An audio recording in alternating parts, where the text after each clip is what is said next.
Kraft Mac and Cheese is better than 90s hip-hop. We'll remind you of your childhood without making you feel incredibly old. Kraft Mac and Cheese. Best thing ever. This episode is brought to you by Beneful. Dogs of the world, lend me your ears, snoots, and little toe beans. We've been sitting and staying for boring food for too long. It's time to demand high-quality ingredients, fresh from the pantry. Together with Beneful freshly prepared meals, we can start a mealtime revolution. Can I get a woof woof? Kick boring in the bowl with Beneful freshly prepared meals. Visit Purina.com/Beneful to shop now. Instagram teen accounts have automatic protections for what teens see and who can contact them, plus time management tools. And Instagram will continue adding built-in safety features to help create age-appropriate experiences.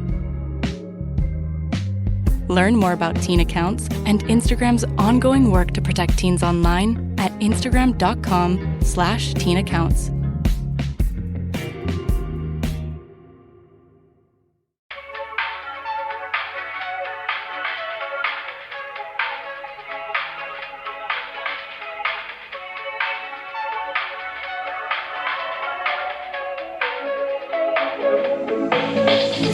Welcome to Burlesque.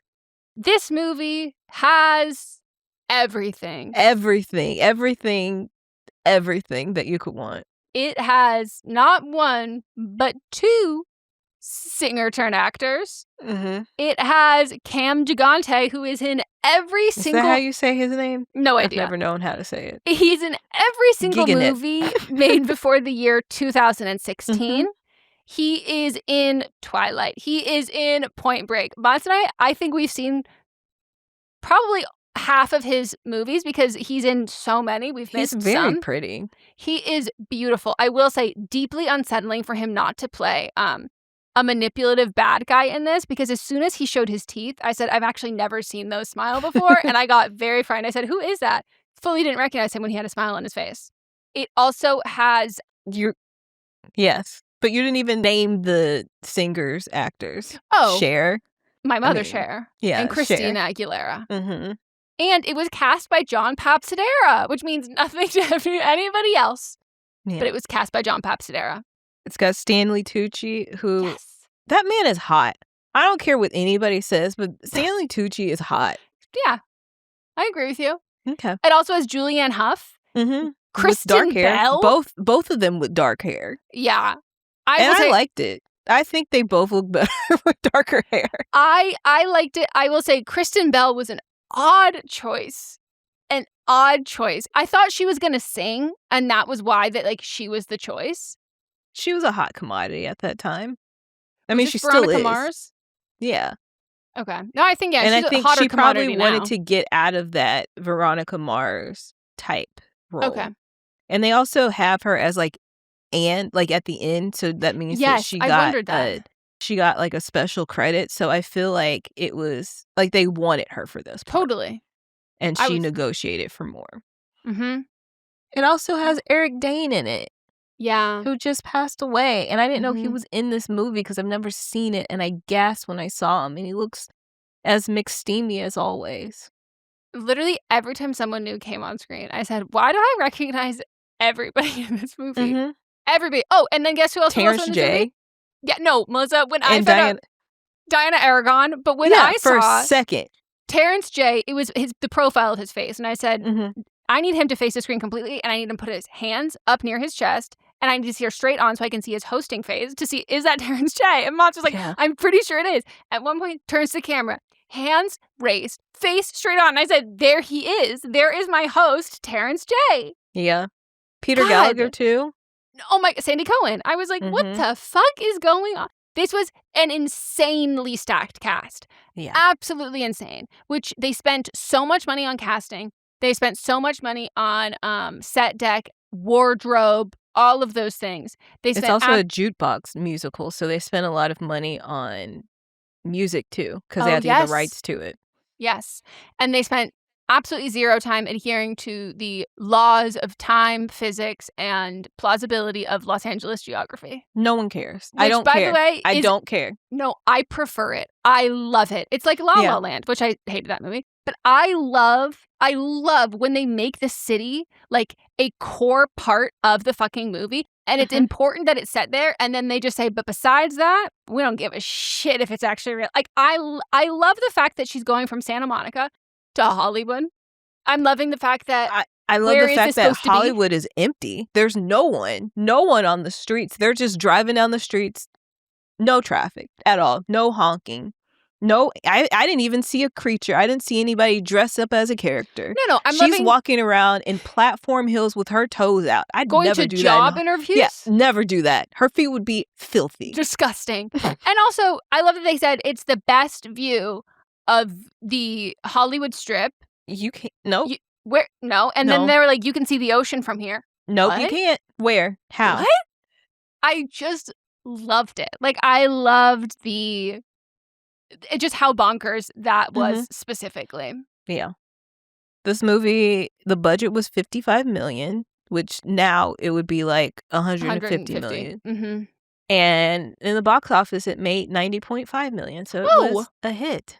Okay, because it came out during Thanksgiving weekend. Imagine seeing this with your family, and they're all just like,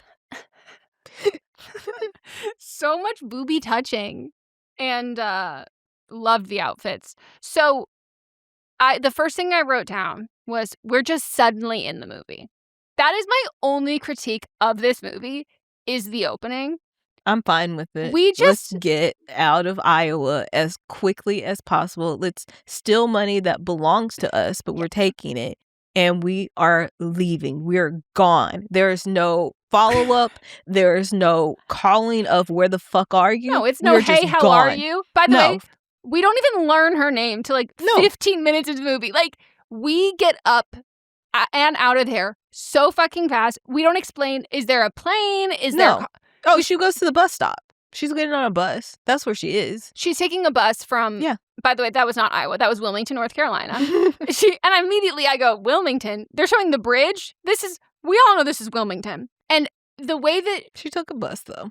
For sure. From Iowa all the way to Los Angeles. That's fine. People do that. Did you know that I put my clothes on a bus? Of course you did. Yeah. Did you do it with your car? No, I drove my car, but I didn't have enough room, of course, because I'm moving my whole life. So we went to the bus stop and put, like, you can just put things on the bus, and then it picked it up once I got here in LA. And people either choose, usually, are they going to fly with their shit and then ship a bunch of it and then put their car on essentially a bus to get here, or do you do your stuff and then take your car? Yeah. And everybody has to decide which one they want to do. Mm-hmm. So she had a bag. Yeah, she had a old school, like a hard case suitcase from 1940. I also hate in movies, they do this in almost every movie that ever existed, but when they take things out the closet, they just put it in the suitcase with the hanger. And just throw it on top. It's essentially the size of like a very modest briefcase. You need the space. Right. What Roll are you it up. doing? You can get hangers when you get there. And how'd you find your apartment? It was a hotel. Okay. It was the Roosevelt. It was. I knew that. Yeah. But I wasn't sure if they were trying to make it be. They literally showed the sign in the movie. No, but when she moved into the apartment, that wasn't an apartment? Oh. No. She was at the hotel. That's where she got robbed? Yeah.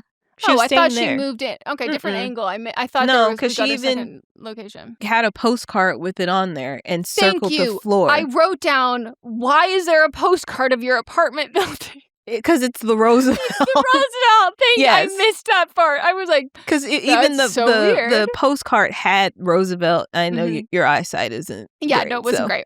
And so she circled that, and then who was she sending it to? That lady? Well, here's my thing. If you don't want to get robbed, don't put a wad of cash in a Ziploc bag and put it into the toilet tank. As soon as she took the cash out, I said she's getting robbed. And Mom's like, what do you mean? That it also happens in so many movies, and it's usually in LA. And I'm whoever, it's either in the toilet or in the freezer. Who told people to do that? I don't know. That's not where you should be keeping your cash. No. But also, like, unless you're paid under the table, bank account. Right. Like, unless this is money that needs to be laundered, and at that point, you know, move it quicker. Don't keep it sitting there. Keep it on you. Keep it on your person. I don't know why we are just like having these wads of cash that we're just saying, oh no, how is this going to happen? But also, who's breaking in?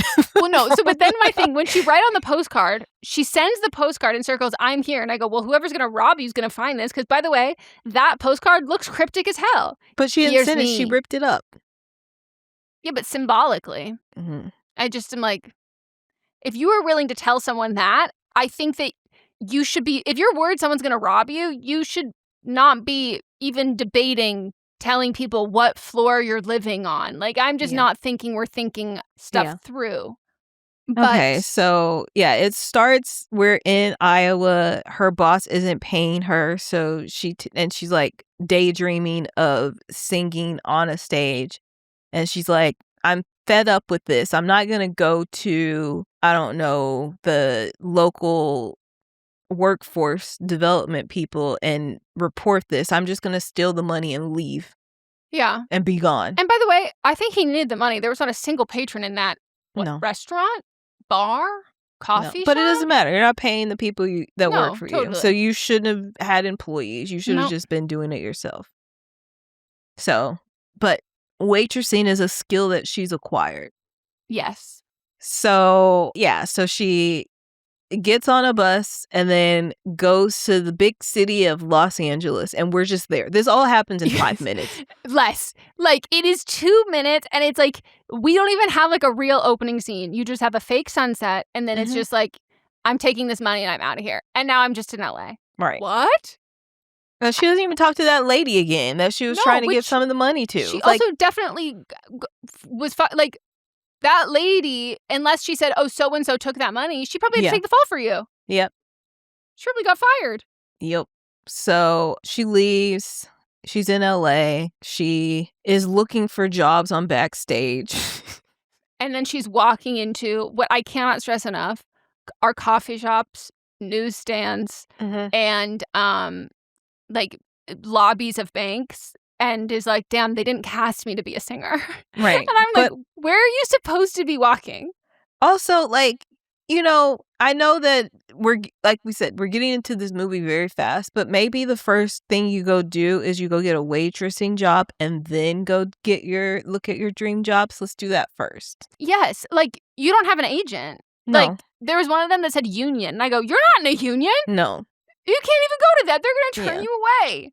And then she sees this beautiful woman who is black, and I'm like, she's not gonna have any lines in this movie. I can already tell because of this time period, which she didn't. She had maybe 2 lines. Yeah. Even though she is the person that like is the intro to the burlesque, she should have been a bigger part of it. She's also on camera a lot. She's on camera, has no lines. Yeah, but they're like diversity hired. There we go. You'll be able to tell from that moment. This movie will not let you forget when it was made. There are some specific things that they want you to know exactly when it was made. Right. And who it was made by a white man. But also, did it not look like, in the way that Christina Aguilera played this and keeps playing it throughout, that she's very sexually attracted to this woman? Yeah. No, the way that immediately I said lesbianism, I didn't know that was happening in this. Like, I was like, oh, I love that. Yeah. I fully was waiting for... Even when she's just on camera not saying anything, the way that she's watching her. Yes. And then she meets some of the other girls, and it's very much giving, like, so many, like, so many girls. Like, okay. I have questions about a lot of people's sexuality in this movie. Yeah. Yep. And that is a theme. It very much is a thing that she calls out pretty early, actually. But she is entranced by this woman, so much so she has to follow her into where she is. And I'm like, you don't know where you're going to, but okay. And the woman also smiles at her in a seductive manner as well. In a come hither. Follow me, young lady. By the way, Christina Aguilera's wig in this, gorgeous. Terrible. I thought it was awful. The color the color? I love that color. Yeah, but the wig itself was awful. Well, Those it's bangs? also the bangs were changing length very quickly, often back and forth. But I love that color on her. She could be the only blonde in this movie. I wondered if that was like in it, and Moss was like, "It has to be." Why is she? Because I said I was like, love the color of that wig. Like that's really great color on her. And he was like, well, why didn't they use her like regular blonde hair? I was like waiting for another, but then I think it's because of the transformation of the short blonde bob they put her in. But also, why didn't they just make her hair darker like everybody else? I don't know. But God, I loved that color on her. Yeah, but that hair was awful. It was a heavy wig. It was just those bangs, but also part of the character as well. Yes, the wig is wearing her, and I think it makes sense for a girl to come to LA from Iowa and to have like really heavy, really long, kind of Amish hair. Yep. With poorly cut bangs. Mm-hmm. So then at the club, the owner, Tess Scally, and a group of dancers perform the opening number. And during this, Allie meets Jack Miller, a songwriter and bartender that has on so much eyeliner. Cam Gigante. Mm-hmm. And he's flirting with her. She doesn't pick up on it because she's like, you've got a lot of eyeliner. Okay, you're gay. I'm also wondering how many gay people was she interacting with in Iowa? Because that's actually the opposite of a transplant experience here. Is usually when you have a new friend who's a transplant who's from like if they're not from a big city or they're not from like either coast, being like, I think this person has a crush on me. And I go, oh, they're very gay. Like, and learning that and having a very just not even having a gaydar when they first moved. So her immediately going gay, I was like, where in Iowa were you living? What were you doing there? Because she was like, I was stifled creatively. I'm like, but not enough that you're fully aware. You're like, no, I can know what this is. Okay. Yeah. So then Jack refers her to, because she's like, again, entranced by all these women. And he's like, you need to audition. That's how you get on stage. Here's my card. Again, he's flirting, which once we find out later that he's engaged, I'm like, you're being a little scummy here. Yeah. He gives her his card. She goes backstage. Tess like basically just blows her off. And her assistant Sean, which is the sexy Stanley Tucci. Sexy Tooch. And then she leaves, but she doesn't give up. Because then she uses her waitressing skill to work for free, do volunteer work. She's libating those in need with alcoholic drinks. She just picks up a tray and starts the job that no one hired her to do. Nope. But then she eventually actually does get the job. Do you think Dita Von Teese was offended that they didn't ask her to be in this? I don't know who that is. I didn't even know that was a possibility, that would be an answer. You don't know who Dita Von Teese is? Maybe I do, but not by name. No, if you don't know her by name, you're certainly not going to know her. I don't even know what I would show you. This would be the only one that I would show you. I mean, when you said it, I was like guessing what does she do? How do you spell her name? How you'd think. D-I-T-A. Are you saying Dita or Diva? I don't know what you're saying. Dita. Oh. I do remember when she was married to Marilyn Manson. Yeah, I was like, I don't know how to tell you, like, And she's known as the Queen of Burlesque. So, I just wonder, because she was still, they considered the Queen of Burlesque then. Like, she's been, like, my whole life, she's always just, like, been a thing. And so I wonder if she would have wanted a bigger part or she would have wanted the role of, like, Tess. Tess, yeah. But I did think that. But she wouldn't have been old enough to be Tess. No, and singing because she's 50-something now, and she would have been in her 30s then. No, she would have. I think that she would have been like a great, like the role that Kristen Bell played. Yes, I don't think she would have wanted it, but I think it would have made the most sense for her to be a Nikki because like they talk about like her Nikki being the next in line. And like, no offense to Kristen Bell. Kristen Bell is like not as strong of a dancer as Julianne Hough. Like, No. So it didn't make sense that she was like the protege. Like, no. So I thought it would have made sense if it was like Adina Von Teese. Yeah. Okay. Who like didn't have the vocal ability, but like she could fucking outdance anybody. Mm-hmm. I also kept forgetting that was Julianne Hough. Yeah. This was like this phase in her life where she like acted. Mm-hmm. She did this. She did Footloose. She Mm-hmm. did that Nicholas Sparks movie. Yeah. There's also Grease. Yeah, they finally separated her from her brother. There's also Grease. I know. Speaking of, did you see the message? No, what'd you send? I didn't send it. It was in our Instagram. The podcast one? Mm-hmm. I'll just read it. Big Titty Sarah. Okay. So, Big Titty Sarah, if you're in our Patreon, then you know who that is. You're like, then she'll show you her titties. And so she went to Goodwill and she found a DVD of Grease Live, unopened, for 65 cents. And she sent a picture of it. And then I asked, have you seen it? And she said, no. And she said, I've just seen enough clips online. This is Grease Live or the original? Grease Live. Okay. They made a DVD? Yeah. Do you have it? No. Oh. Because I was gonna buy it though that one day when I couldn't find it, but then I found it online. Very like Daily Motion video. Yep. And so she says, I said, you're in for a treat. And then later, so she bought it in January, but this past Saturday, she was like, please do this on What Am I Watching? And I said, Grease Live? And she said, yes, I finally watched it last night. It was so good. Oh my God. Here's the thing. I haven't seen it. So like maybe I'll eat my words. It is exceptionally good. I will say that. I believe you. The cast itself. It's a full production. Like they're outside, inside, like the way it's moving around. It's a whole thing. And they also made it so that the audience would be like part of the show. So they look like, you know, when they do the school scene where or any of the school scenes, they have like the audience in the bleachers. So it's like they're part of the show without actually being part of the show. So it looks really cool. I think Lily was there for it. I could see that. But the problem is that it's just not widely available. So I don't want to alienate people from being able to see it. That's fair. Maybe they'll put it on Fox should be Hulu. Disney or Hulu Plus. One of them. Yep. They should. They should. Anyway, so back to this musical. So she becomes a waitress, does her volunteer work, then they actually hire her.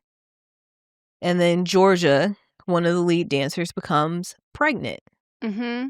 And they hold auditions for a new dancer. And even though that they know that she wants this job, no one invites her to audition. Like, girl, you're not very perceptive. You didn't hear or like, no, you're just like, you were just, I mean, she heard because she showed up to audition, but I'm just like, you didn't tell them ahead of like, but is she even showing up for audition? She's just clocking in for her waitress I actually do shift. think she's just clocking in. Yeah.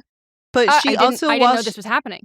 Right. Also, Cam didn't tell her. And while she's been doing her waitressing job, she's been learning all the dances and things. So she's being perceptive in that way, I guess. And at this time is when she gets robbed.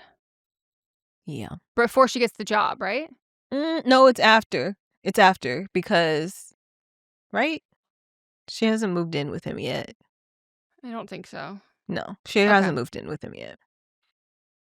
So they are done with auditions. Cher and Stanley are discussing how none of the dancers really wowed them. They don't have it. And so Christina gets up on stage and has the musicians start. Well, she says, I can do anything. Anything. Just name a song. And she goes, no. And then she goes, Wagon Wheel Watusi.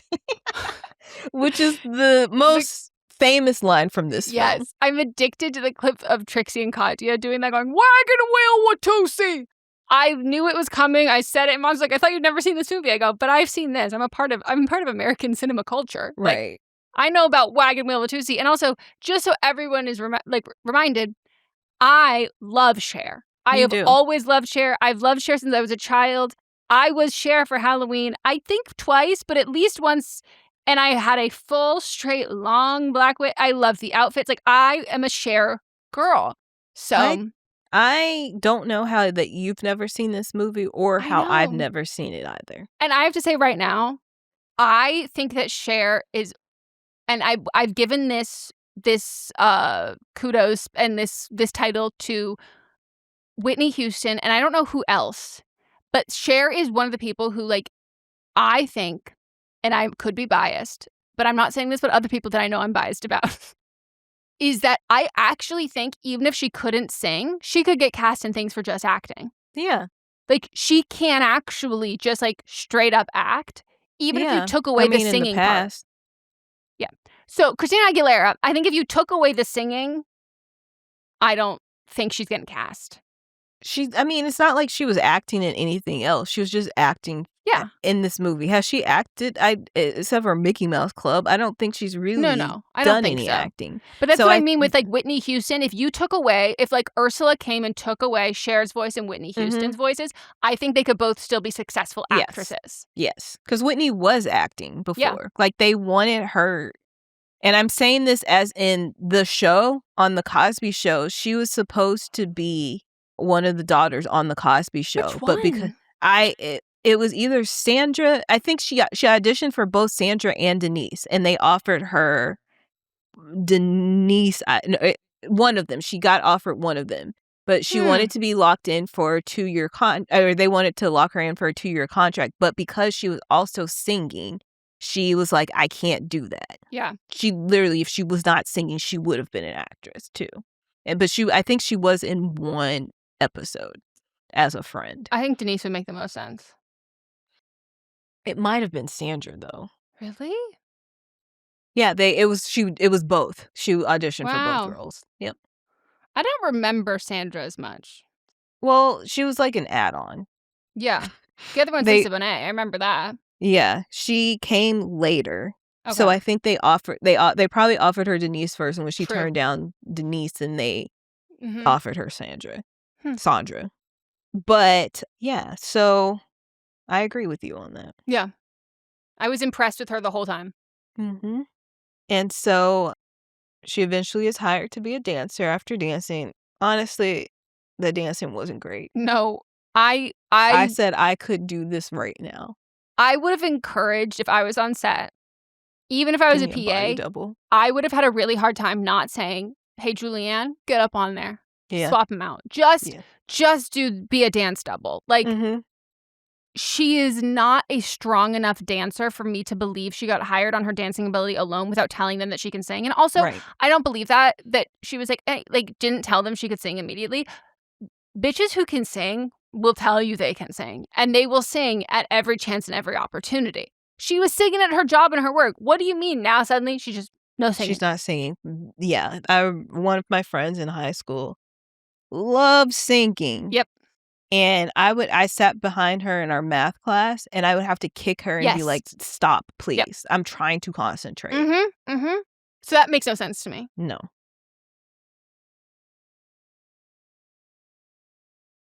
This episode is brought to you by Stouffer's. Here comes 3-time juggling champion Natalia Rogers. She's juggling law school, her TA job. Oh, narrowly catches the laundry. What's that fourth ball? Parents unexpectedly showed up at dinner time? Is that too much for Natalia? Not with Stouffer's Chicken Alfredo and its mouth-watering mix of Asiago, Romano, and Parmesan.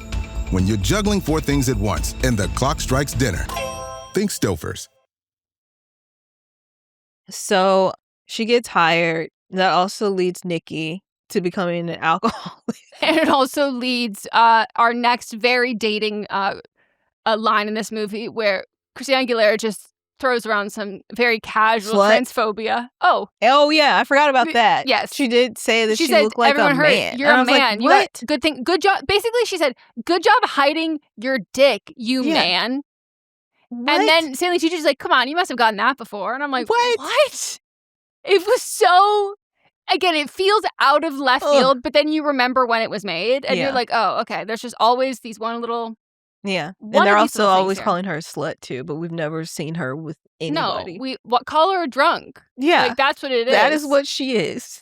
No, and I wrote down here, this club is a liability. Like, this whole thing of just be like, get on stage. And I go, does anyone have clearance for that? Like, have you even checked her ID? Like, is there a union? Like, what's going on here?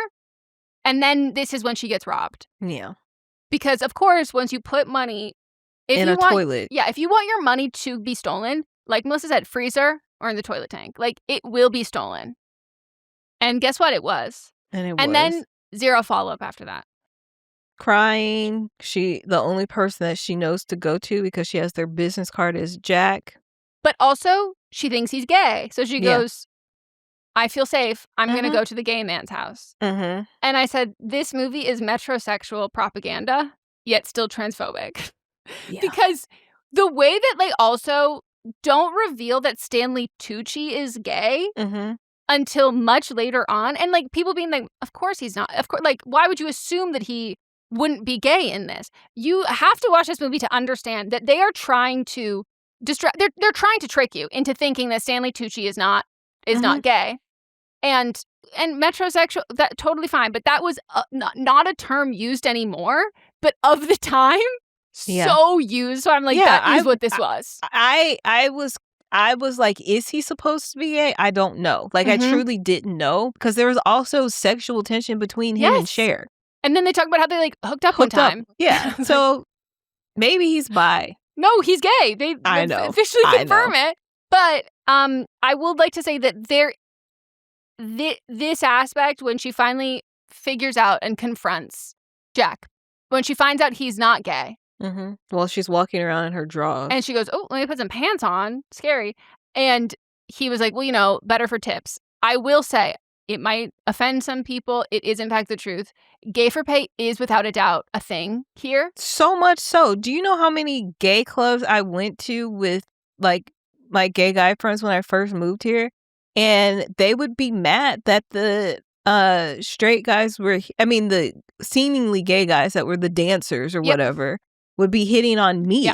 And I stopped going because I was like, okay, I can't do this. But like trainers at gyms and workout class, like fitness stuff, like it is a thing. And then you find out they have like a wife and 4 kids, and it's like a complete like what? But it is because, and it's shown in this movie that like straight women tend to feel more comfortable around, especially in like intimate ways, whether that is like dance, fitness, anything that's like touching bodies, whatever that is. That they're feeling more comfortable around gay men. And so him pretending to be gay to work there, I go, that still a thing.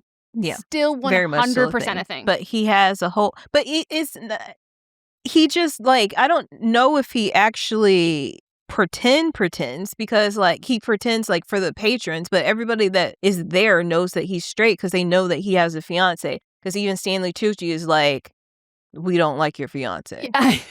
Yeah, it very much goes, okay, you still have her? Ooh, get rid of her. Look at Christina Aguilera. She's ugly right on here. the inside. No, the way that he was like, Christina Aguilera, like, her name is Allie. Allie. He's like, Allie is beautiful on the inside and the outside. And I was like, holy shit, Diana Aragon catching fucking strays? My God, she's beautiful. Did she play somewhat of like an uptight bitch? Sure, but like we hardly even saw her. 2 seconds. Yep. So, and that's how she finds out. And then she like leaves in the rain because she's like, I gotta get the fuck out of with but this she also straight. I have nowhere to go. She literally has nowhere to go, nowhere to We call. have no backstory on this motherfucking girl except for this black and white photo of a family member with some very thin eyebrows. And her that's mom that died when she was 7. But we don't even find that out until later on. Yeah. And so we just have this like very sad, and I cannot stress that this movie has shown me something I've been told, that Christina Aguilera is incredibly tiny. And it wasn't until I ever saw her perform with, it was either Ariana Grande or Sabrina Carpenter. And I said, my God, it was Sabrina Carpenter. And she's like shorter than Sabrina. Yeah. And I was like, what the fuck? She always wore like huge heels. Yeah. And that's why she was walking around in platforms in a Hollywood. And they made all the extras walk really fast so you couldn't ever see her compared height-wise. But in this movie, when I saw her sitting in the doorframe, I said, oh my gosh, she is so small. Like, she is so small. Of course she's concerned now that she's at this Cam Gigante, the man, the scary evil vampire from Twilight. He's also a petite man too, but he can easily pick her up. She's so little, like absolutely tiny in this. And I also need to know how many apple boxes they had her stand on when she was even in the vicinity of Cher. Yeah. Because, like, it would not. I don't even think Cher. I don't think they Cher were would seated in most of their scenes together. No, but she's sitting on something too. But I mean, like, Christina was standing, or Cher was, and Cher was sitting down. And the only time that they were like really eye to eye was when she was doing her makeup in that one scene. Yeah, but I just cannot imagine, like, you're a cinematographer, you get on set and it's like, okay, here are our lead actors, and it's like, I'm so sorry, what? They're not even in the same like plane. Like, I can't. I pull it up and I'm getting like Cher's belly button and like all of Christina's head, or Christina's nowhere to be found and there's Cher. Yeah. So funny though. So he pulls her back in. While it's raining, I'm like, the one day it's raining in LA, okay. It must be February. Yeah, and there was November. newspapers in front of his building, and I said, why are there newspapers? There were. The amount of, I remember when I first moved here, there was actually a story on the news about how they were having to get rid of all the news things that held the newspapers, whatever. The rubber band? No, like those like the inside, know, where you like paid to get news, whatever, the dispensers. But there was literally a story on the news about how they were having to go around picking them up because people were just putting trash in them. I missed the newsstand. That was like, we really had to hold on to a couple, the one in Beverly Hills, for a really long time. Yeah. Which is magazines and newspapers. Yeah. And there was one in West Hollywood too. So one night, Nikki is drunk off her ass. Well, she didn't seem that drunk to me. I feel like she could have went out and still been fine. Yes. This bitch drinks and drives. She would have been fine. And then Cher's like, if you're not gonna drink it, if you're gonna drink and drive, at least I'm gonna knock out your fucking window and make it even harder for you to see. And I was like, okay, it's actually not helping her. I thought she was like aiming for a tire or something. Me too. But the window. Like, okay, if you die, I want to make sure it wasn't even the windshield. It was just the side window, not even on her side. No. And it's a convertible. Like, roll it down. Everybody has a convertible in this movie too. Yes, which also it's important to note that Annie, Allie, does not have a car. Yeah, Allie doesn't have a car, and she also doesn't know how to use the bus. No, and she's now living with Cam Gigante. She's at his beck and call. They have to carpool everywhere, so clearly she has no friends because she can't go anywhere unless he drives her. And he lives in. I think that was probably Santa Monica. What do you think? It felt Beverly Hills to me. Yeah? Yeah, but I'm like, where are you getting all this money from? No, that's why in my mind I said Santa Monica. Really, like, that place was really cute. Oh, gorgeous. Yeah. I thought it was one of those places by the beach. It didn't feel it felt like 2 blocks up. But not all of it. Only the exterior. Once you saw down the street, I think that was Beverly Hills. Yeah, it just felt like Beverly Hills to me. Or even the area that is in between Culver City and Beverly Hills, whatever that's called, that area too. Yeah. It was it is remarkable for something that they kept saying that Sunset Strip and Hollywood, those are not interchangeable. No. But that nobody lived in the hills. Where did somewhere flat, very flat. No, where did Eric Dane live? He was in the hill. Because he was looking down. Then he kept saying, look at that beautiful, like, you can see the beach and Hollywood. I understand that, but he was in the hills. He was in the hills. Yeah, no, he was. But I don't know if, like, canonically he was in the hills. Because I'm like, all of you girls should be living together in an absolute gorgeous, but decrepitly old rundown mansion in Hollywood Hills. Like, that's what you do if this is what you're doing. Yes. Maybe they did. She just wasn't invited. Oh, facts. She wasn't even invited to pizza. Yeah. You're right. So, because they were all the bridesmaids at that wedding we saw, so. I don't know why we had to see that. Also, this timeline is crazy because, again, we find out she's pregnant. She's very pregnant at the wedding, but not about to burst. Like, she's probably got 3 months to go. Yeah. And then, next time we see her, dancing and shaking. No belly bump I'm like, in sight. Did the baby come out? Yeah, do you have a dinner plate size wound still? Like, my God, girl. Okay. Concerned. So one night, Nikki is drunk, as we said, and then Tess is like, you can't go out. So then she puts Christina in because Christina knows all the dances. And I'm like, okay. And it's also because Julianne is gone, pregnant. Yep. So then Christina goes on, and Nikki goes and tricks Terrence J, who's the DJ, and says, hey, Tess wants you. You gotta go downstairs. And he's like, well, everybody's about to go on. So he just starts the music. And then Nikki / Kristen Bell stops the music as the girls go on stage. And they're lip syncing, which is important. Like, that's the whole thing. The music cuts it out. And then Christina does. You hear the vocal engine start to rev. She starts going,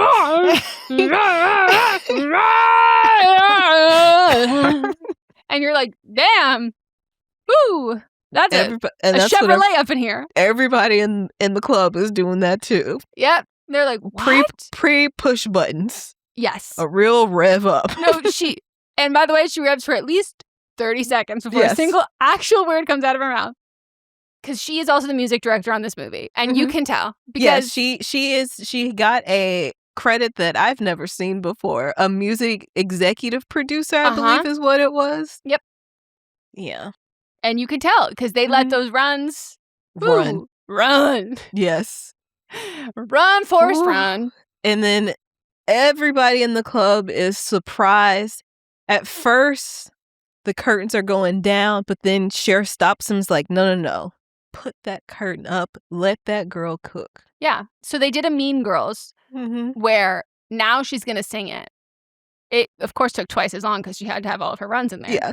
And not only is she singing, but the other girls on stage also can apparently sing too. Which I will say, it does check out. It does check out because, like, that is... Like, you can ask your waiter, hey, can you sing? And they'll be like, sure. Like, that is how it works here. But specifically, I think the part that they made a comment on early on that I was like, which really makes sense that all of these girls can sing, is because it was like, where are all the good dancers in LA? And they're dancing with the stars. They're on Dancing with the Stars.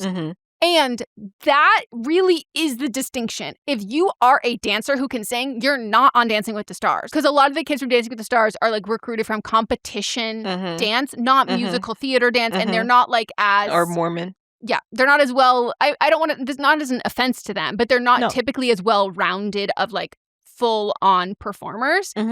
And so if they weeded out all of those dancers, then of course all the dancers at Burlesque will be able to sing. Yes. But they are in perfect harmony right behind her. They picked up real quick.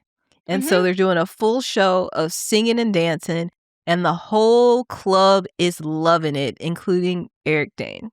Which we should note, Eric Dane is positioned as the big bad man because Eric Dane is rich. And this is also very true to real life. As you would assume, a burlesque club is not financially doing so hot, and he's trying to buy it. Hollywood, you're at the corner of Hollywood and Vine where Jake Paul used to live. That's where all the Vine people, literally, we're going to tell a little story here. There is an intersection here called Hollywood and Vine. There, at the time, it was a brand new... Is it 1600 or 1800?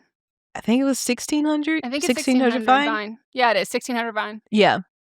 It was a brand new high rise that went up, and all the Viners. They took it as a cosmic sign. Yeah, they're like, we have I'm not to kidding. move here. It's not a coincidence. No. They literally moved there because they said, it's called Vine. We have to. And they all lived there. Yep.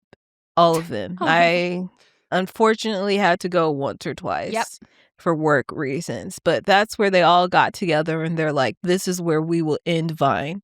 And that's where they would film in those little courtyards and you're like, wow, these all look the same because they all lived in the same location. And the best part is that they didn't know that everybody else knew. So like you'd be talking to a Viner and they're like, where do you live in the area? And you tell them and I'm like, you live at 1600 Vine? They're like, how'd you know?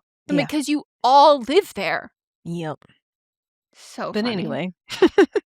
Meanwhile, I guess there's also financial things that are happening at the club. Because her and Sandy Cohen divorced, and she doesn't have enough money to buy him out. But he's like, this is a sinking asset, and like, I don't want to be a part of this anymore. So he's trying to organize people to buy it, including Eric Dane, who is a real estate mogul, filthy rich, and offers to buy them out for $1 million and keeps going up. And I would have been like, okay, I'm done. Yeah. And also, he's dating Nikki?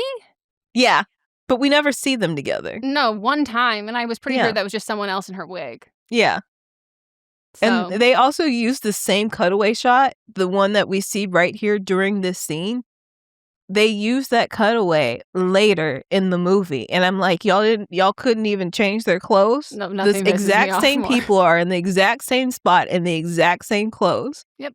But anyway, he is very enthralled in her performance as well as everyone else, and he starts making eyes at her. Yep. And Cher's like, why didn't you tell us that you could sing? Because prior to this, she had overheard her and Stanley Tucci talking about like the club was going under, and her idea was to let the girls sing instead of just lip syncing. Because like, Tess, you sing, you do your like performance, it's fantastic. Let the other girls sing. And never once in that conversation did she ever think to say, I can sing. No, she did say I could sing, but they were like, why didn't you tell us you could sing this well? She did mention that she could sing. Yeah, but like not like Christina Aguilera singing. Like rev up that engine, girl. Yeah, it could have been in the way that you say you could sing, and I still never heard it. I always say I can carry a tune.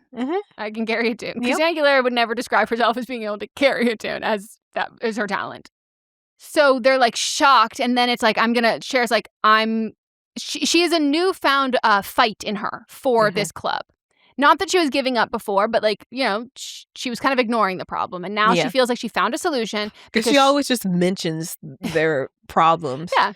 Oh, there's a plumbing problem. We're not going to address that. Yeah, she goes, don't talk about it. Yeah. And he's always like, we can't talk about it here. We can't talk about where. She goes, no work during work hours. Yeah. Love my girl. She sees her out and she's like, I'm going to design and rewrite an entire show around her, which I do have to wonder how many days a week is she singing, because she's going to get vocal note, like notes. Like, it's not going to do so well especially for her. That's what I mean.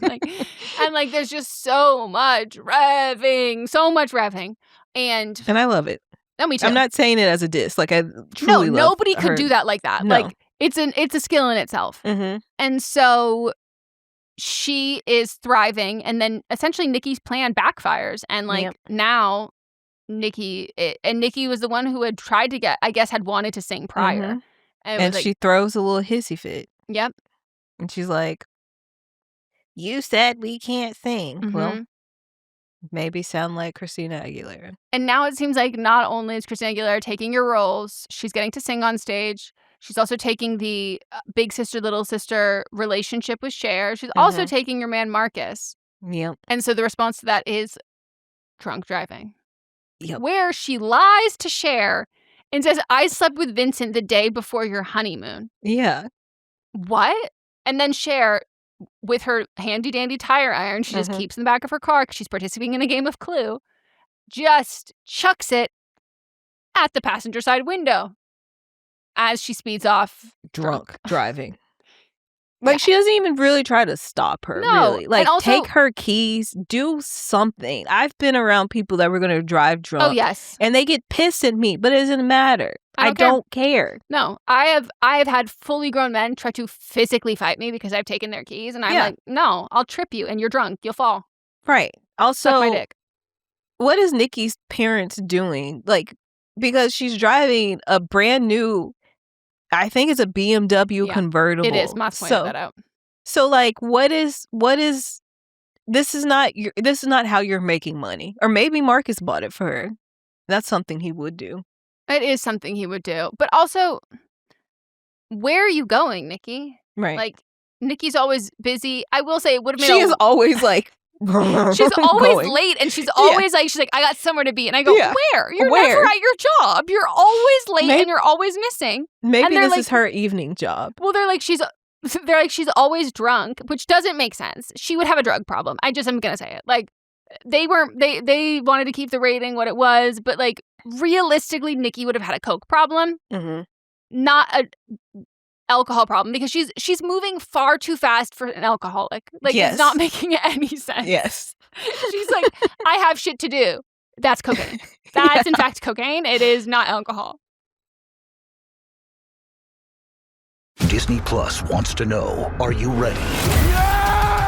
For Marvel Studios' Thunderbolts, The New Avengers, now streaming on Disney Plus. Let's do this. One of the best Marvel movies of all time is now streaming on Disney Plus. Hey, you weren't listening to me. I said Thunderbolts, The New Avengers is now streaming on Disney Plus. Meet the New Avengers. That's a cool name. Marvel Studios' Thunderbolts, The New Avengers, rated PG-13, now streaming on, you guessed it, Disney Plus. Walmart Business saves you time, money, and hassle, which means you can focus on what really matters. Like putting the money you save back into what you do, spending more time training your team, filling orders, and finding new clients. Anything and everything, right down to, oh, that's the one, choosing the best hold music. Walmart Business. It's the Walmart you love, now for your business. Learn more at business.walmart.com. Your favorite local grocery stores like Kroger, Ralph's, Fred Meyer, and more are now delivering on Uber Eats. Get 40% off your order of fresh, quality ingredients. Whether you just got home to an empty fridge or suddenly got a craving to whip up something new, you can get everything you need delivered in as little as 25 minutes. Get 40% off your order with code Kroger2026. Plus, members get $0 delivery fees. Order now on Uber Eats. Orders of $30 or more save up to $25. Ends 4/30/26. See app for details. I would say after that is where we start to have, well, that's also where Jack sees, like, he sees her sing, and he already fell in love with her from, like, her dancing. I was like, ooh. Mm-hmm. And this is where even though his girlfriend is a Broadway singer and dancer, I would guess actor. It's before Glee, so that he doesn't really know what he's missing. Yeah. And this is where he starts to fall more in love with her. And they're like writing music together, and I don't know what else. It's a montage I of will things. say, from this moment forward, they decide to give Christina, when she's performing, a little blonde bob, which turns her into a slut. I'm just going to say this right now. They give her that bob. She becomes a sex monster. Like, she does change. She as soon as she gets that cunty bob. No, she gets that changes. cunty bob. And it was pheromones. It was Stanley Tucci. He like moves her hair and is like, I'm thinking something like this. And not she's giving her dark hair that everybody else has. No, she's like, I don't want to cut my hair. She doesn't want to cut her Amish fucking like evangelical hair. And he's like, no, just a wig. They put that wig on her. Suddenly she's like, the pheromones are seeping off of her. Right. She just becomes the biggest whore you've ever seen. Like, she is just an unstoppable slut, and like, she's killing it. She's doing a fantastic job. And I love this for her. No, I was like, honestly, love this change. Honestly, you should stay with Eric Dane's character. No, you are she was the road she was going down. That is where you are thriving. You are a better, like, personality wise. I like you more. Yep. You're taller. Look at those shoes. Yeah. He gives her some shoes after she sees them on some Louis Vuittons after she sees them on another woman. The way that he essentially kidnapped her and he admitted to kidnapping her was like, I'm going to take you home because she didn't have a ride home, which he probably paid somebody off to do that. But she didn't have a ride home. He's like, I'm going to take you, but we need to stop at this party first. They stop at the party. Come to find out, it's actually his party that has been thrown before he even gets there because he's busy at Burlesque. He wants to do the rounds. And have you ever had a guy do this to you?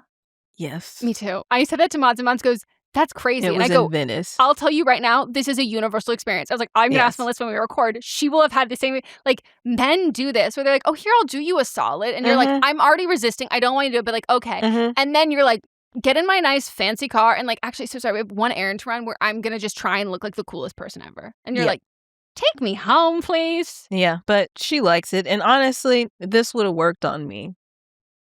I hate the Hollywood Hills. I hate the Hollywood Hills, but if I'm living on a couch somewhere. No, facts. I bet you that couch is cold.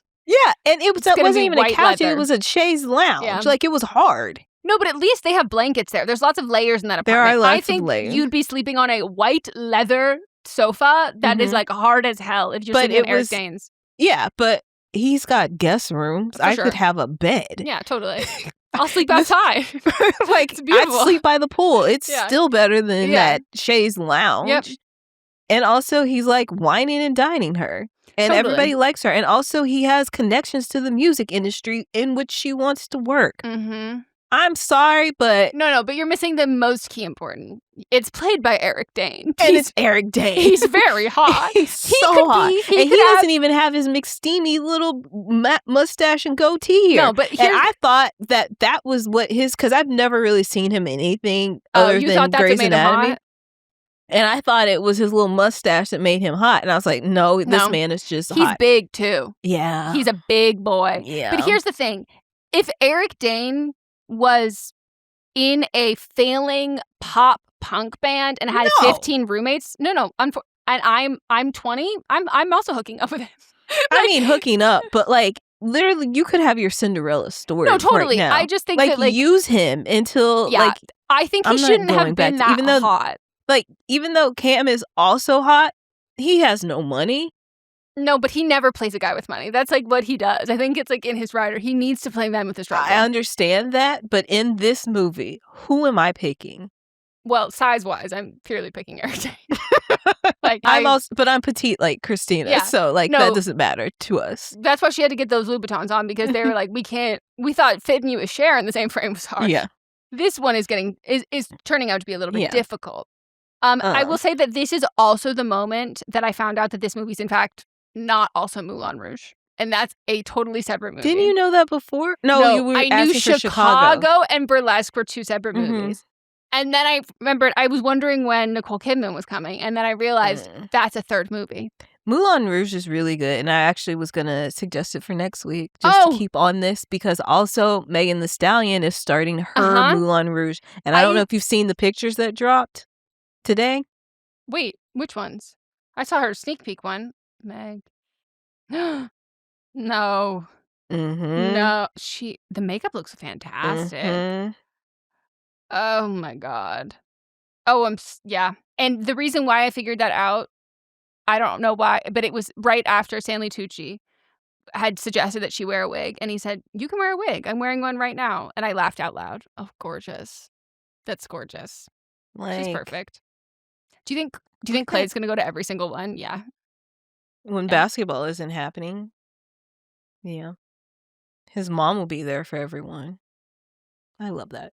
I love his family and how they talk about it's just so sweet. Yeah, so we've already talked about it. This is the point where we're talking about Jack's fiance, Natalie, who's an actress working in New York City. Her show has got extended. Sean encourages Jack to end the engagement. And Sean is Stanley Tucci. Stanley Tucci believes that Allie is a better person than Jack's shallow fiance. So rude. And I know. He's like, Top Shelf won't stay available forever. This was also giving straight guy. Because I was like, why are we talking about women like property? I know. And that's why I was like, I was like, okay, maybe he's bi. That's what I was like, I don't know. So, until we get to the end of the movie. Yeah, and you'll never believe who confirms that he's gay. Right. So, Jack gets jealous of the time that she's spending with Marcus. Then they go to George's lavish wedding to Damon, who's in the band, I think. By the way, the fact that all of the members of the band also sing and dance. And they're also very good looking too, but which all that also checks out. Tracks, yes. Yeah. By the way, if you doubt any of this, go to John and Vinny's, and you'll just see your waiters. And I promise you, if asked, John and Vinny's they'll be able to completely go into an entire performance and sing, dance, everything. Yeah. So turns out Damon's family is rich, and so they have this really nice wedding that all the other girls are bridesmaids at, and the bandmates are his best men. And because nobody has time for anybody else. Yeah. And then we are introduced to the DJ. who is not in Terrence fact, J, but the wedding DJ. Yeah. I guess they didn't want Terrence J to be the DJ. No, because we had to have this. The wedding DJ is in fact paid by Dr. Sam from New Girl. And Moms goes, "That's Dr. Sam." And I said, "No, it's not." Yes, it We is. get closer and I go, "That is Dr. Sam." Yes. Dr. Sam from New Girl. And very quickly I said, "This is the gay confirmation we're going to get." Because we think that he's making eyes at the Coco. black woman that this is the most lines that she's had in a scene right here.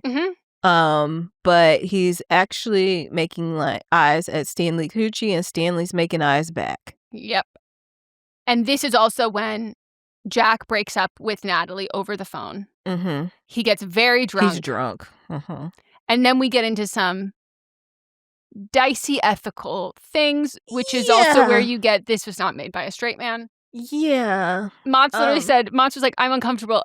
Is this assault or harassment? Because either it's one of them." She likes it, so no. But it's still... It's very, Nah. I don't like it at all. It's very Bridgerton season 1. Yeah.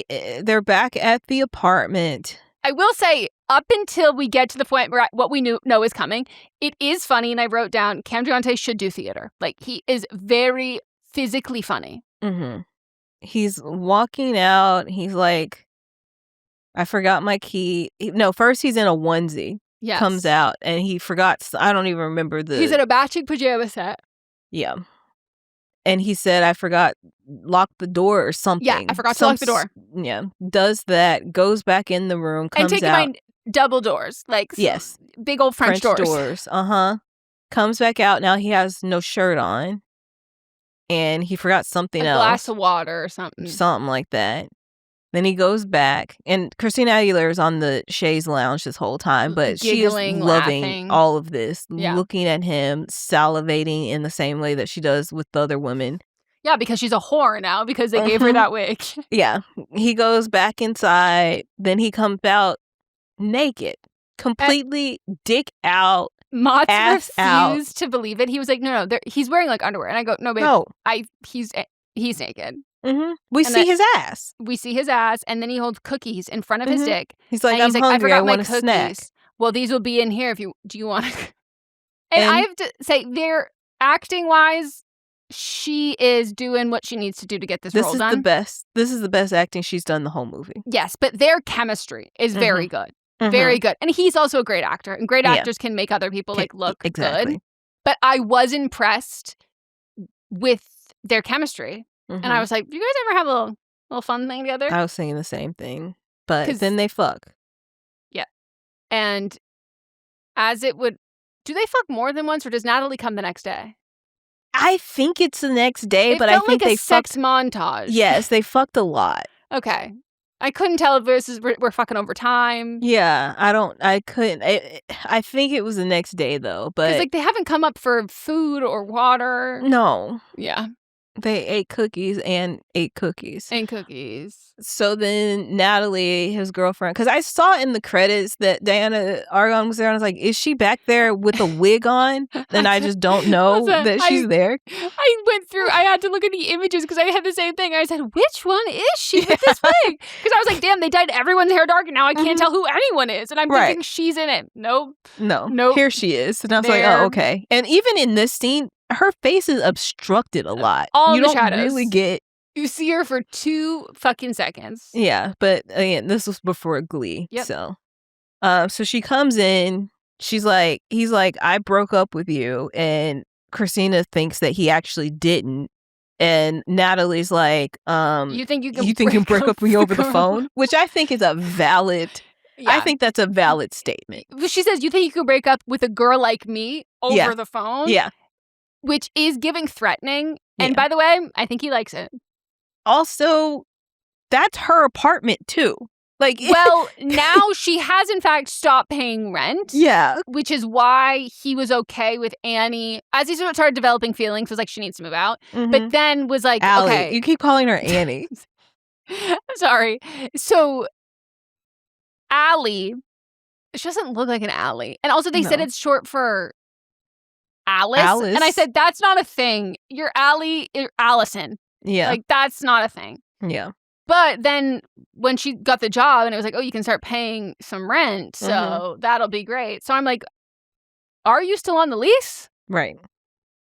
She still has a key. But no I one mean, thought her through. stuff would still be there though. So Oh my God, saying great point. You're that's right. probably her chaise. He didn't pick that chaise out. No, he didn't decorate this. Place is No. gorgeous.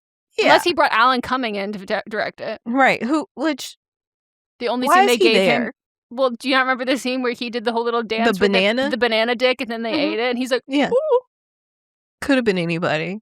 Motz's brain is so rotted because he's a man, and he was like, I thought they're supposed to be naked at these things, and I was like, no, that's not what burlesque is. No. That is what it is turned into, and now they will like use that as a means of that, but like no, not at all. It is like They didn't have element singing, so they had to pull out tits. Well, I explained to him, I was like, burlesque was like a cabaret. Like it was dance, it was cabaret, but for dance. And so like it was always like, ooh, sexy, but like not that. They just don't do that as much anymore. Yeah. Allie leaves and she does what she did at the beginning of the movie, but this time she hopes she gets it right. Must go to a gay man's house. Yes. I will be safe with a gay. And at this point, we're still not entirely sure where Stanley Tucci falls on that until we see who answers the door. Dr. Sam. Dr. Sam is there the next morning because him and Stanley Tucci. They fucked, but neither one of them know the other's names. Yep. So, and they also admitted that while they were fucking, they called them by the wrong names. John and Mark. Not their names. Yeah, so she goes in and she's like basically crying on his shoulder. He doesn't really say anything. He doesn't. There's really nothing really happens in this scene except for we know that Stanley Tucci is gay now. And then she leaves to go with Marcus. Yes. And then Jack appears and is like, where'd she go? And Dr. Sam says, she's with Marcus. He remembers that name. Yeah, because he's like, gotta throw in this guy. I just watched her cry. But you were also, mean to her. Why did Cam even know that she went there? Because he knew. This is what made me laugh last night. He knew. He goes, where would she go? Where would she go? Well, she went to my house because she thought I was gay. What's the only other gay guy that she knows or who thinks that who she thinks is gay? That's where she'll go. On his motorcycle without a helmet. Which is very illegal. Yeah, this movie's like really not promoting safe driving habits. No, not at all. Refreshing wild cherry cola meets smooth cream. The treat you deserve. Pepsi Wild Cherry and Cream. Treat yourself. How many discounts does USAA Auto Insurance offer? Too many to say here. Multi-vehicle discount, safe driver discount, new vehicle discount, storage discount, legacy. How many discounts will you stack up?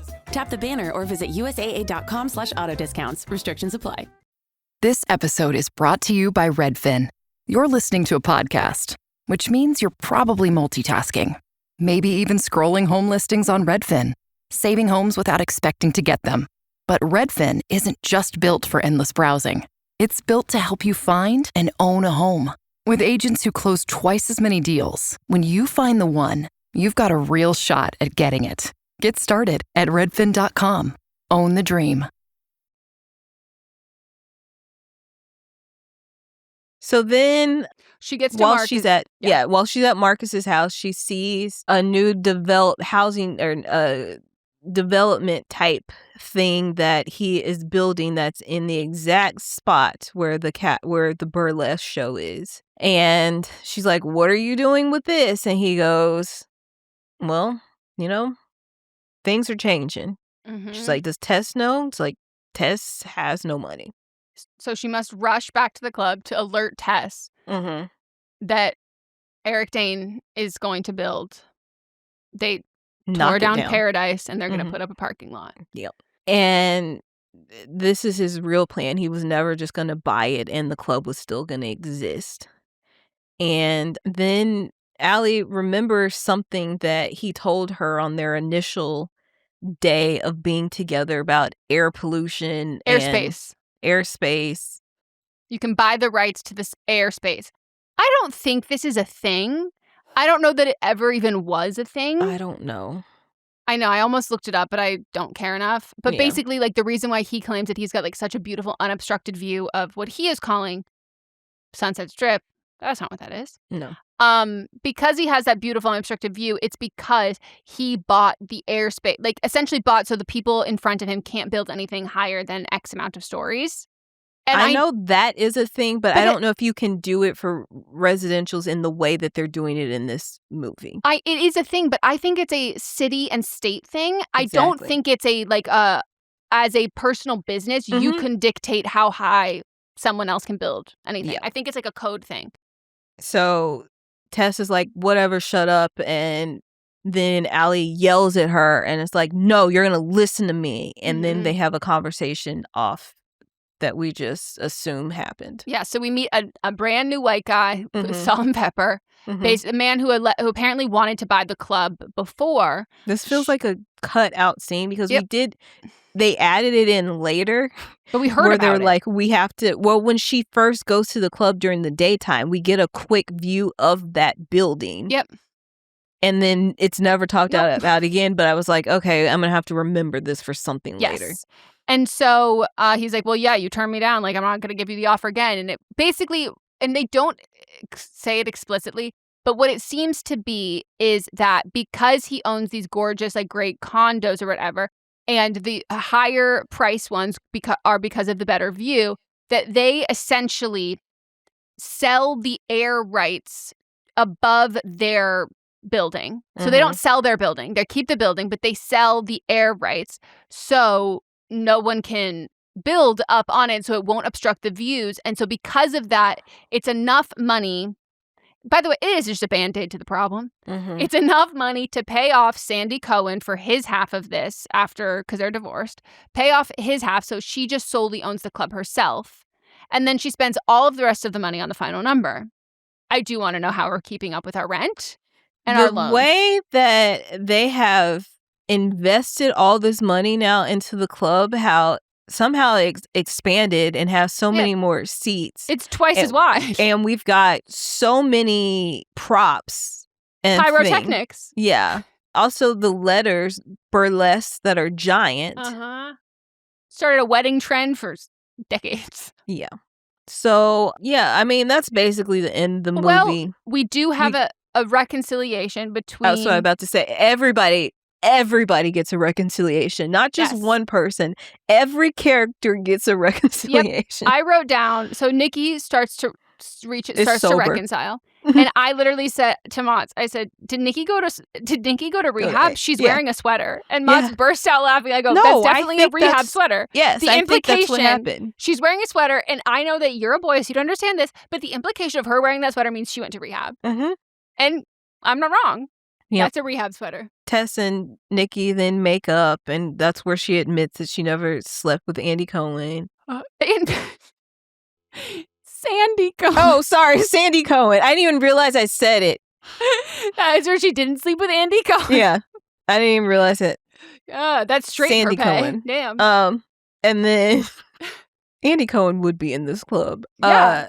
And then Allie and Jack make up, and he has written a song. That's actually how we get into the last performance, because the name of the song is called Burlesque, but it's not the burlesque we heard earlier. No, and turned out that singer-songwriter who won a singer-songwriter competition in Nashville, his true calling is writing burlesque songs. Like, he's been influenced by jazzy. his environment. I also love that when he enters the sheet music, it says, like, creative vocal riff. And I said, you don't have to write that. She's already going to do it. Right. You don't need to tell her. She knows. That was probably a touch by Christina Aguilera as the executive music producer of this film. She probably put that in there and made sure that it was part of the sheet music because she wanted to make it authentic. Yeah. No, 100%. Because she's like, Allie wouldn't just, like, go off script. And Nikki accepts Allie at this point too, and then we have a big crowd pleaser performance, including which looks incredible. No, it is stunning. And I told Monty, I was like, I gotta find the Grammys where they performed this, like some live show where they did a rendition of this. Was insane. I will say, Julianne Hough is in fact there. No baby bump. Yeah, I think she had the baby. I think that we had enough time that she had the baby. Yeah, but I don't think she's I don't think she was cleared to be moving and jiving like that. We don't know how much time has passed, but they had to get all those props. They had to expand the building. Maybe they bought the building next door. They did construction. We've never seen them rehearse one time. No. We saw Christina just learning it as a waitress. Like, I think that there's been enough time for construction. True. For a new stage manager to come in. There's a whole thing. Like, it's been a year. And now he's like, asks them basically like, okay, we're good. We're back. And because she was sleeping. Did she end up sleeping back at Stanley Tucci's? I don't know where because there's just a time jump. I don't know where No, but then he's like, you're going to, like, are you going to move? Like, basically implying, like, we're going to date and you're going to move back in. So I think, like, when I'm saying that we don't know how much time has passed, I think, like, after the sheet music. After the sheet music, because You're the right, sheet music goes into, like, there's some letter that's in Burlesque. It goes into that. So I think that's the time jump. Yes. Okay. So, yeah. So then they're living together and dating, which, of course, goes famously well when you are brand new into a relationship into your 20s as 2 transplants in LA. It is not unheard of. Very common. Right. Still a bad idea. And then, we have the ending number, which is phenomenal, to say the least. It was so good. And we finished the movie and I asked Maz, I was like, what do you think? And he was like, I like that so much better than One Battle After Another. Like, I loved that. I did too. He was looking up reviews and he was like, I don't know why it didn't, like, you said box office, but like review-wise, it was not, like, it wasn't, no. beloved. Cher got a Razzie, got nominated for a Razzie for which this. is fucked up. And I'm like, you just, like, wanted to do that for shits and giggles because, like, there's no part of her performance that is bad. I would have given it to Christina before her. 100%. Yeah. Like, or Julianne Hough. Sorry. She was barely there. Like, that's not even memorable enough for but the Razzie. pregnancy scene was a little tough. I forgot that was her. Yeah. So hey, that's how good of an actress she was to me. She really disappeared into that role. Well, I think you've never seen Footloose, have you?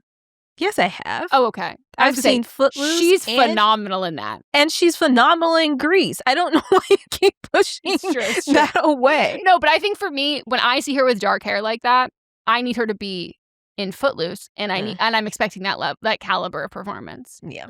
But I also don't understand why it was panned at all. Like, to me, in an era of people, like, loving the fucking Greatest Showman, I think, why don't you love Burlesque? Like, and I was telling Matze, like, it's a cult classic now. Like, people love it now. But I do think, truly, if they just changed the opening scene, I think the movie would have done exponentially better. Yeah. That opening scene fucked them up because it makes we rewinded. I thought we missed a whole scene. I was trying to think of, like, if they were to redo, because it's a musical, they can redo this as many times as they want to do it. Like, who would you replace? And it's, like, hard to say because you need somebody that can sing like Christina. Yeah. Because that's the only way it works, because she has to be exponentially a better singer than everybody else. I mean, it could be the girl that I know who I grew up with who went on The Voice, who was on Christina's team. She can sing like Christina. I understand that, but they've got to be famous now. So my mind, for people I wouldn't do it as her replacement, but I would have probably a new character for her. I would love Coco Jones. I think Renee Rapp could do vocally. Yeah. As of now, that's the only one that's kind of top of my head that could do this. Yeah. I don't know who else could do that. Yeah. I could definitely see Sabrina Carpenter as Nikki. Yeah, that was my first thought for Nikki was Sabrina Carpenter. Who would be Cher? Cher just comes back and it's the same. There is I would put this in the same category as Mamma Mia of movies with like ridiculously famous women who I like want to be my mom. Like her in this movie, I was like I feel like a maternal love from her, even though she keeps being like, stop calling me ma'am. Like, I'm not old. God, I loved it. And it reminded me of Meryl Streep in Mamma Mia. I could see Alan Cumming playing himself, Stanley Tucci playing himself. Like everybody else can just be, it's just the younger group that we need to change out. Who would be the pregnant girl? Who else can really dance like that? And I'm thinking of one person that people would say, and it's not going to be that person. I don't like them. I already know. I don't even know. I know who you're talking about just because people talk about her dancing. No, I got it. It should be Zara Lawson. Yeah. Yep. Yeah. And you could have a whole bit about her accent and people thinking that she's from Barbados because they always do every time she speaks. And she goes, no. And like, you're a big Rihanna fan? She goes, I like Rihanna, but and they find out that that's in fact what a Swedish accent sounds like. Yep. Yeah, that would be so fun. Mm-hmm. Have you been watching her tour clips at all of anything? Mm-hmm. I've been telling you for years. Yeah, I know. She's insane. Okay, but then I finally figured her out, and once I figured her out, then I like her. I'm obsessed with her. She's phenomenal. I was so sad I didn't get tickets for her concert. Next one. It'll be much bigger. But God, she's good. All right. What do you rate this? I'd rate it like 15 slutty little wigs. Like I'd rate it 70 wagon wheel Watusis. Wagon wheel Watusi. I love it. And then it's just like her performance, which by the way, I know that like she yelled wagon wheel Watusi, so Terrence J, best cast of a movie ever, by the way. So Terrence J could play it, but like in my head, her dancing made it so I couldn't even hear the music. It was so bad. I don't even remember what the music was. That's what I'm saying. I was just like, it felt like she was dancing in silence. That's how bad. Like the dancing was so bad that it made my ears stop working. So she was just like you said, she was like. And we just saw the professional dancers leaving, and they're like, they're not good enough, and I'm like. And Julianne Hough is looking her like, wow, this girl's really good. And I'm like, don't lie, Julianne. I had asked Mott's if this was the Baz Luhrmann. He goes, this isn't gay enough to be Baz Luhrmann. And I was like, fair. There's a lot of metrosexuality going on in here, and I don't think Baz Luhrmann would be pushing the metrosexual agenda. And so I like looked it up, and I was like, the guy who did this was an actor in The Goonies. And I was like, oh. His sister, though, was one of the founding members of the Pussycat Dolls. What? Who? Robin Anton is his sister. You're kidding. No. And so what happened was he would see the shows, and like, you know, they had the guest performances at the Roxy, and Christina was one of the guest performances one night, and it inspired him to write this. Wow. Yep. Wow. Imagine having Robin from the Pussycat Dolls being your sister. No wonder. Do you think she came in there and said, Christina, I need you to get sluttier. Yeah. I need you to put this wig on, and I need you to get sluttier. Probs. Wow. I loved this movie. I thought this movie was great. So did I. Enjoyed it much more than one battle after another, I'll say that. So much more. And here's the thing. One of these movies was made in 2026, and one of these was made in 2009? 2010? 2010. Yeah, it came out in 2010, they started filming at the end of 2009. And there are offensive, like we said, this movie is dated. One battle after another, still more offensive than this. Yep. Very much so. And all those offensive lines that I thought last week when I said, I don't think this was in the script, turns out they weren't. No. They were improv lines, just like I said, because why would your character be saying that? Yeah. And a good director would have been like, hey, offensive and also makes no sense. Also, let's cut it out in post. He wanted to keep that in. If you're even going to indulge an actor to do something like that, don't do that. Because, by the way, everyone else you're on set with knows that it's not in the script. Right. You're making everybody uncomfortable. I even, like, sometimes when I'm doing audiobooks and directing, and sometimes the narrator who actually wrote the book, they'll want to say things, and I'll be like, okay, go ahead and say it. And I make a little note that this is getting cut out. Yep. But anyways, you know, best director, best movie. We'll see you next week. Thank you for joining us. Tune in on Monday for Don't Blame Me. And bye. It hurts. She's talented. It does. This is a Sister Sign production hosted by me, Megan Rinks. And me, Melissa D. Montz, plus Diamond Imprint Productions. Post-production by Coco Lorenz. Production assistance by Melanie D. Watson. And music by Ryan Hunter and Giacomo Picasso. It's tax season, and at LifeLock, we know you're tired of numbers. But here's a big one you need to hear. Billions. That's the amount of money in refunds the IRS has flagged for possible identity fraud. Now here's another big number, 100 million. That's how many data points LifeLock monitors every second. If your identity is stolen, we'll fix it guaranteed.